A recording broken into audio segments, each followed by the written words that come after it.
Brooklyn, Philadelphia. Great series here. You know, the hype train has already started about having a week for the Nets and Spencer Dinwiddie to try to figure out how to guard Joel Embiid. The Nets trying to find a weakness in the Sixers, which has been pretty tough to find of late.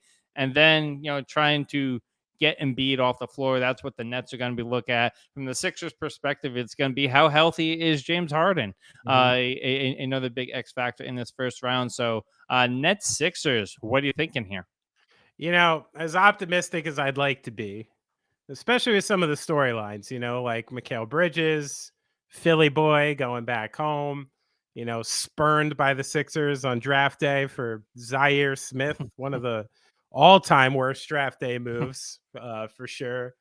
Seth Curry, former part of that team, Ben Simmons sitting on the bench in great sweaters, somewhat cheering along with his butt pad. But, as a Nets fan, I think there's the record of the Nets is a little disorienting because so much of that record was created when Kevin Durant was on the team. And, they were on some great win streaks. And I think, people expected them to shit the bed when this trade went down. Oh, the Nets are a playoff team now, or a play-in team. And I think they exceeded expectations a little bit in the fact that they kind of kept it together with this unit. But I think the record and them being a 6 seed is partially an indication of what they did earlier in the year with not this group. And when I'm actually matching them up on paper and I'm looking at this and some of the offensive games Bridges had towards the end of the season, I mean, there was a lot of 6 of 21s and I watched the Nets a lot, as you know, and there was a whole lot of possessions where Mikal Bridges was chucking up a 3-pointer with 3 seconds left on the clock because they just couldn't get anything going out there. Yeah. They're an easy team to defend.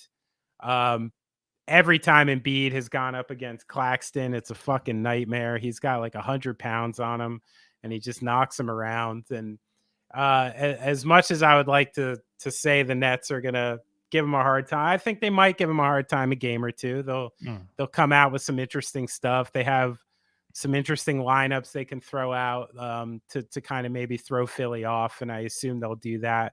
But I would be surprised to see the Nets take more than 2 games. I'm got to take Philly in 6 here. I think we get one Bridges game because, to try to put the punctuation on the end of his regular season where we kind of saw an evolution from a guy who has got solid minutes in Phoenix to a guy who at times we saw could be the guy. I mean, granted, like high usage, like you said. So we get one of those, but I think Philly has it going right now. And I think it's going to be really tough for Brooklyn to stop. Yeah, same.